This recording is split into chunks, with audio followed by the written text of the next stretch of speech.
Hello everybody, welcome to our Sengoku Dynasty Survival Guide. We're talking about perks today, in particular, way of the leader perks, and kind of the best ones, I think, based on the kind of playstyle that you have, mostly for those who are leaning more into trading, or those who are just kind of focusing on making their workers happy and producing stuff, which obviously can lead into trading as well as those who are a little bit more military-minded, fighting bandits, hunting, and then if the devs do eventually bring in kind of like a raid system, maybe you're a little bit more geared towards that. So it's kind of like the three major play styles, I guess, that we'll cover with these Way of the Leader perks. So let's go ahead and get into them. So we'll go to our legend. Way of the Leader here is the first one on the list. Now, for those traders out there, one of the first ones that I definitely think you guys should get is barter deals. It says you can build simple trading posts that attract visiting merchants, and this unlocks new structure recipes. So basically, this allows you to build some trading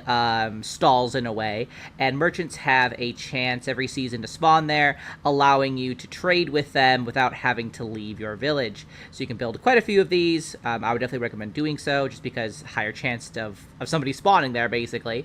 And then you can very easily do your business without having to go anywhere. So that's a great one. Now another one, if I can find it here, is the worker productivity training. It says increases the total workload capacity of your workers by 10%. And this is great for traders because obviously you can't make a lot of money if your workers aren't producing enough. So this will basically just kind of give them a little bit more of a boost, which means they'll make stuff and you can make more money. Now another very handy one is Traveler Outpost. This says you can build a Traveler Outpost that serves as a personal container and allows you to fast travel. Unlocks new structure recipes. So basically, with this guy, you can build your own fast travel stations in a way, and that can be very helpful for traders who, like, if you know there's like an area where a merchant tends to spawn, you can always just build this guy right next to it, very quickly spawn there, see if anybody's there, do business with them if they are, and if they're not, just go back home real fast. Kind of saves you a little bit of time. So I find that rather helpful myself.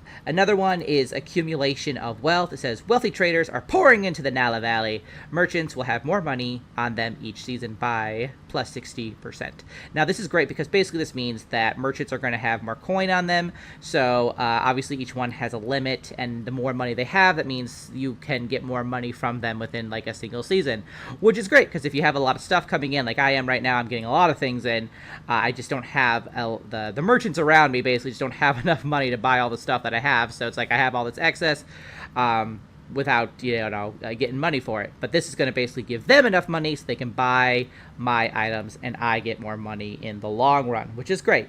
Now the other kind of last one, where is it at here, is trade brokers. And it says this you can build advanced trading posts that attract visiting merchants. So basically, this is very much like barter deals. It just basically unlocks a few more market stalls that you can build, and then just have a little few more villagers showing up at your village to sell stuff. So that's great. So those are all really great perks for trader-focused players, I would say.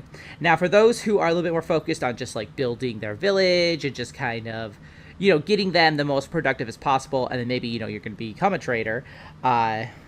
These are kind of like some of the things that I would definitely recommend. The first is crop caretakers. It says your dynasty's farming skills improve. All crops grow faster. This allows you to potentially harvest them more times per season. It says player planted crops only, so keep that in mind. And it's plus 45%. So basically this just kind of gives your farmers a little bit of a boost. Obviously you have to do the initial kind of investment there, but then they can really take care of that for you, and then you can have a lot of crops, which means you'll have plenty more food, which you can use for your villagers or sell it, or whatever it is that you want to do with it, which is great. And the other one obviously is also worker productive training. Again, we get that plus 10% workload, so your villagers are just going to become basically more efficient at what they do. And just to keep your villagers happy, there's like all these little things here, like effective meals distribution, which reduces the meal need consumption for your villages by negative 30%. So they're going to be negative 3, and I think this may have been like a negative 10 to begin with. I've maxed it out, So, you can stack this a little bit. So they're going to be very less hungry, far less hungry than they were before, which is great. That just means, more food to go around and all that. You have effective heating distribution, kind of the same thing here, where it just is going to reduce their need for firewood. And this can stack as well. It starts with 10% there. Effective beverage distribution. Again, it reduces how many beverages they need, which is going to make your management just a little bit nicer. And then we have effective maintenance distribution. Same thing. They're going to need not quite as many resources to maintain their buildings. Very helpful for that. I would definitely recommend getting that unlocked when you can, just because that means you get more resource going to other things besides maintenance. And then we have healthcare distribution. Reduces the health need consumption for your villagers by -10. Again, stacks up. So basically they'll need fewer like medicine things, which is really great because that's kind of like a late game sort of need. So you might not be ready to quite meet that depending on how fast you're going in your gameplay. So just having them not need so much so quickly, very helpful. And then we also have obviously effective security distribution and effective luxury distribution. Basically the same thing here, where they're going to need less security and less luxury to make them overall happy. So all those things are very good if you just really want to make like the most optimized happy village possible. All those perks, amazing.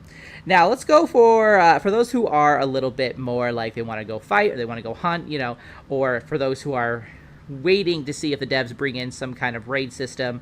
These are the perks that could definitely probably help you out. The first is Ibisu's boon. It says, Kami Ibisu, bless your dynasty, increasing your luck.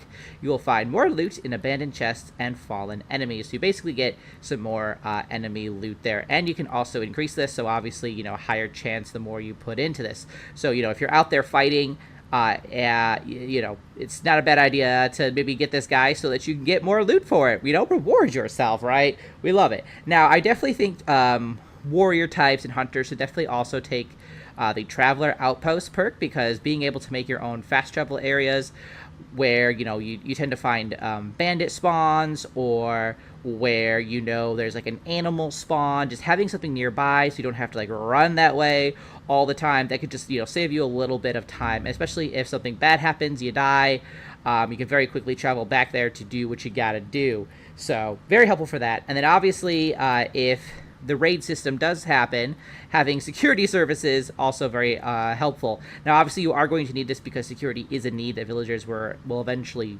need, but just in terms of like those who want to play a little bit more aggressive, having this, not a bad idea, just to keep your village safe. But here it says you can build service structures that allow you to hire your villagers to provide security and satisfy the dynasty's security needs. So basically with this unlocked, you'll be able to build guard towers, and then like I said, you can assign a villager there, they become a guard, and your village is a little bit safer. And then just to kind of boost that, you also are going to want to get effective security distribution, which again reduces the security need by 10%, and then just increase that to get up to 30%.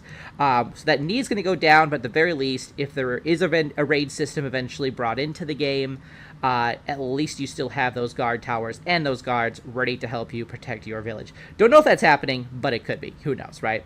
So that's about it for perks. Those are the ones I definitely like for those kind of play styles. Let me know what your kind of perks you guys like to get for Way of the Leader. Very curious to know. And that's about it. Thanks so much for watching. I will see you the next one. Till then, keep surviving and keep thriving.